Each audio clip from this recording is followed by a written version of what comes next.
Ein Rudel von 5 erwachsenen Geparden lebt in der Nähe der östlichen Graslandschaften des Masai Mara Reservats in Kenia.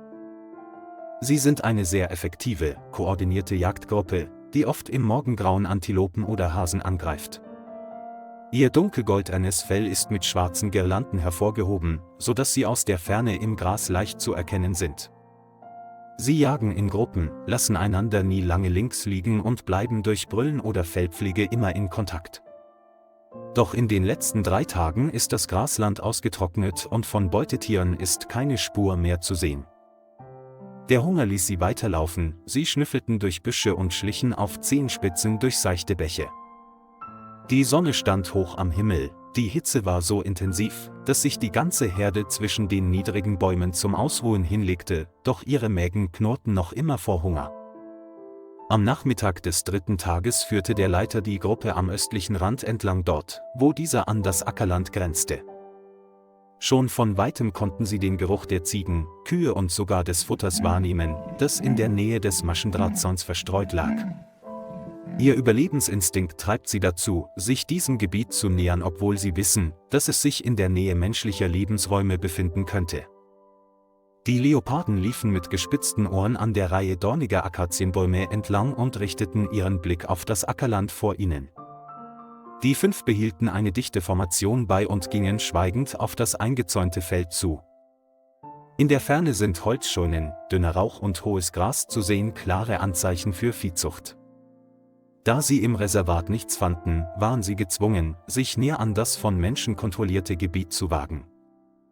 Sie blieben wenige Meter vom Stahlzaun entfernt stehen, versteckten sich hinter dem trockenen Gras und beobachteten jede Bewegung um sie herum. Der Leopard, der inmitten der Herde stand, roch das getrocknete Blut und näherte sich neugierig dem Fuß des Zauns. Direkt unter dem wirren gelben Gras befand sich eine offene Eisenfalle, geschickt im Boden getarnt. Als das Vorderbein die Falle berührte, ertönte ein scharfes Knacken, die Stahlwiderhaken klammerten das Bein fest. Ein schmerzhaftes Kreischen ertönte, der Leopard brüllte wild und wehrte sich, sodass der Boden um ihn herum aufwirbelte.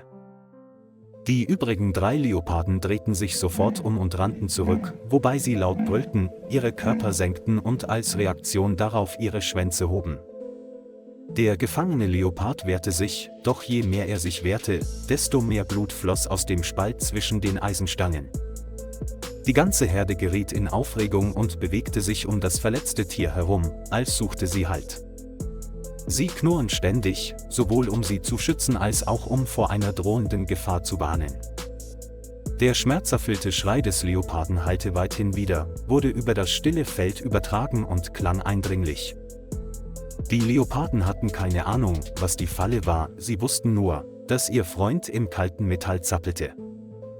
Der Verwundete wurde allmählich müde, sein Brüllen wurde schwächer und sein Kopf begann vor Schmerz und Erschöpfung zu Boden zu fallen. Die übrigen 3 standen still und aufmerksam herum und achteten auf jedes noch so kleine Geräusch. Der Sonnenuntergang fiel auf das Grasland, die Silhouetten von 5 Leoparden lagen oder standen wartend da. Die Situation wird angespannt, wenn die Grenze zwischen Überlebensinstinkt und menschlicher Gefahr zu schmal ist. In diesem Moment erschien eine Gestalt hinter dem Zaun des Bauernhofs. Der Bauer hatte den Schrei gehört. Herr Malaki Barasa, ein älterer Bauer, patrouillierte am Waldrand, als er das Brüllen eines Leoparden hörte. Mit der Waffe in der Hand eilte er am Zaun entlang und blickte in die Richtung, aus der das Geräusch kam. Nur wenige Minuten später sah er die Leoparden und erkannte, dass einer von ihnen mit einer Falle am Bein dalag. Obwohl er schon oft Leoparden begegnet war, war dies das erste Mal, dass er sie in einem so chaotischen Zustand sah. Er hielt einen Sicherheitsabstand ein, zog sein Telefon aus der Tasche und rief schnell das örtliche Rangerzentrum an. Daniel, ein Leopard sitzt in der Nähe meines Zauns fest. Wir brauchen dich sofort. Ich halte die Position, sagte er schnell. Die Rangerzentrale bestätigte das Signal und schickte 2 Mitarbeiter mit voller Ausrüstung zum Einsatzort. Der Pickup-Truck mit Daniel Kimaru und Jakob Otieno an Bord fuhr vom Westtor des Reservats ab. Jakob, der erfahrene Ranger, hatte das Kommando, während Daniel das Betäubungsgewehr und die Feldausrüstung trug. Das Auto raste durch die Felder, Staub wirbelte auf, das leise Hupen hallte durch die Wildnis. Herr Malaki stand still und folgte mit den Augen den Leoparden. Er hatte Angst und empfand Mitleid mit seinem gefangenen Sohn. Das Rangerfahrzeug traf nach fast 30 Minuten ein und hielt etwa 70 Meter von der Leopardenherde entfernt an, um die Lage zu beurteilen.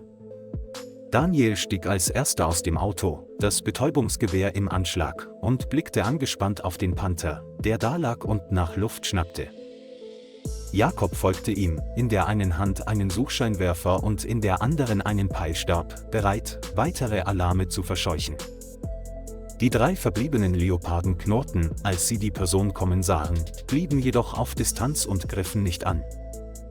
Daniel gab Jakob ein Zeichen, draußen zu bleiben, während er sich dem verletzten, keuchenden Leoparden näherte.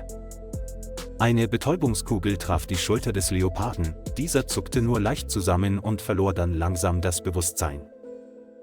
Daniel senkte seine Waffe, ging langsam näher und hob vorsichtig das eingeklemmte Bein an, um die Wunde zu untersuchen. Die Falle bestand aus schwerem, rostigem Stahl und hatte scharfe Widerhaken, die tief in das Fleisch des Leoparden eingedrungen waren. Das Fell seiner Beine war blutbefleckt, sein Atem ging unregelmäßig und sein Kopf war zur Seite geneigt. Daniel benutzte eine große Zange, um jeden einzelnen Stahlriegel des Schlosses aufzubrechen, während Jakob dahinter Wache hielt. Die Klemme saß tief und war schmerzhaft, aber es lag kein Knochenbruch vor, also reinigte er sie schnell und injizierte Schmerzmittel an die Stelle. Nach etwa 10 Minuten wurde die Falle vollständig entfernt und an einem anderen Ort als dem Liegeplatz des Leoparden aufgestellt. Daniel desinfizierte schnell die verletzte Stelle und befestigte einen Tracking-Chip für den Fall, dass dieser für eine zukünftige Überwachung benötigt würde. Jakob gab Daniel ein Zeichen, zurückzuweichen, und die beiden stiegen rückwärts ins Auto, um die Leoparden nicht noch mehr aufzuregen. Der bewusstlose Leopard wurde bequem auf die Seite gelegt, die anderen 3 waren noch in der Nähe, aber beruhigt. Die Sonne war fast hinter den Bäumen verschwunden, aber die Mission war noch nicht beendet. 2 Ranger saßen im Auto, stellten den Motor ab und beobachteten die Lage durch Ferngläser und Teleskope. Der betäubte Leopard zeigte leichte Reflexe, sein Schwanz bewegte sich, seine Ohren zuckten bei dem Geräusch. Die 3 Leoparden näherten sich gleichzeitig und leckten mit ihren Zungen an ihren Schultern und ihrem Kopf, als wollten sie trösten.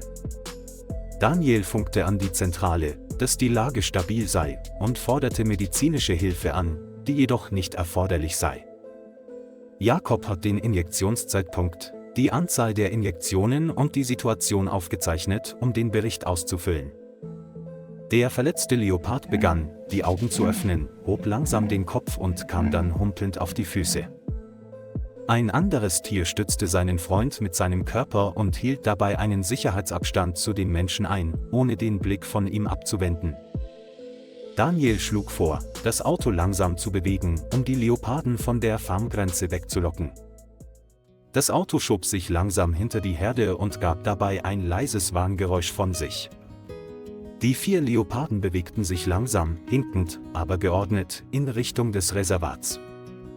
Das weite Grasland verschluckte allmählich die Gestalt des Leoparden, als dieser im dichten Wald verschwand. Das Auto hielt an, als die Leoparden die sichere Grenze des Reservats überquerten. Daniel wandte sich Jakob zu, nickte leicht und die beiden sahen sich mit zufriedenen Augen an. Ohne Zwang, nur mit Geduld und Verständnis, haben sie das wilde Leben am Leben erhalten. Sie beweisen einmal mehr, rechtzeitiges Eingreifen kann das Schicksal eines Wildtieres verändern. Das Auto fuhr zurück zur Farm, Herr Malaki stand immer noch mit besorgten Augen da und wartete auf eine Antwort. Daniel stieg herunter, um ihm die Hand zu schütteln und berichtete, dass der Leopard wieder zu Bewusstsein gekommen sei und auf dem Weg zurück in den Dschungel sei. Jakob nahm eine Probe der Falle und erklärte, welche Gefahren entstehen, wenn man sie falsch in der Nähe der Reservatsgrenze platziert. Sie rieten ihm, die Fallen durch ein Sicherheitszaunsystem zu ersetzen und die Ranger zu kontaktieren, wenn sich Tiere näherten. Herr Malaki stimmte zu und versprach, enger mit der Rangerstation zusammenzuarbeiten, um sowohl Menschen als auch Wildtiere zu schützen. Der Schatten des Nachmittags fiel über das Feld und hinterließ nur die Reifenspuren und Leopardenfußabdrücke auf dem feuchten Boden. Die Leoparden sind wieder dort, wo sie hingehören, wild, frei, aber immer schutzbedürftig. Das Leben geht weiter und die menschliche Güte sorgt weiterhin für humane Enten.